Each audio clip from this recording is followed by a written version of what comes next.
hello and good day, Carmel here. Ning mga higayuna kay maghitsuta. Kay ang taga-bukid muuli sa bukid. O niya, aside sa tong pamilat nga tong gidaladala. Ang magbaon-baon sa tahay taog sinina mga day ba. Bitaw mga day oy magbaon lang sa gyud tag-uran no kay muuli man gud ta 2 days ko didto ay. O niya mga lisbangon niya natong bisong og dili ta magdag-ilisan ba.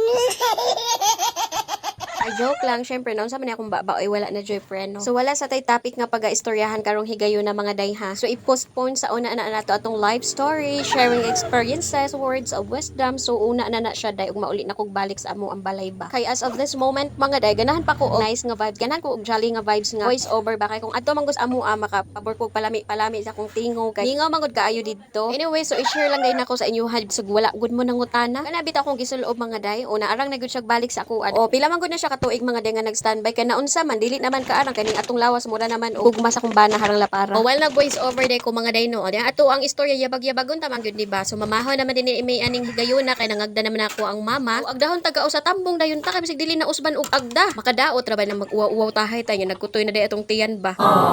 Ay naunsa man ni day o balik ta sa atong topic ganina day. O ingon ba ako ato mga day no nga nag-standby ni siya dugay kaning sininaan. Dalaga pa ko ani day napalit ko na ni siya. Ya pagtambok na ko day naminyo na ko day makatambok man din maminyo day unsa masag-oy. Mao to mga day mintras tanto ako alang gid usa siyang gitaguan. Kay syempre atuan naman na siyang gigmatik-matik daan nga moabot ra gayud ang panahon. Nga ako ra kining balikan. Ug ako ra gid kining masulob pag-usab kung muhiyos na akong tiyan. Og kaluyan sa Ginoo mga day. Gigdungog ra gid din taon natong pag-ampo kay nabay pag-istoryahon nila. Kana bitong nitatak sa sinina ba. Lihok tawo kay tabangan ko ikaw mao to na exercise baya ako mga day. Inubanan sa atong pag-ampo nga unta mo gamay na tagamay ba. And of course together with the self-discipline kay dili man na siya pwede kay mag-uban man gayud na sila. Kay wala effect man gayud kung mag-exercise ka. Dako gihapon ka og baang ba. Okay ra maayon datog dako kag baang mga day nya kausara pug kamukaon unya kadaghan ba jud kamuhungit di mo ra pong gamay-gamayon. So in moderation na lang gyud day ang atong mga kaon day ba nga dili lang gyud siya ingon ana ka murag nagkahangol-hangol ba nga bisag busog na mukaon lang gihapon.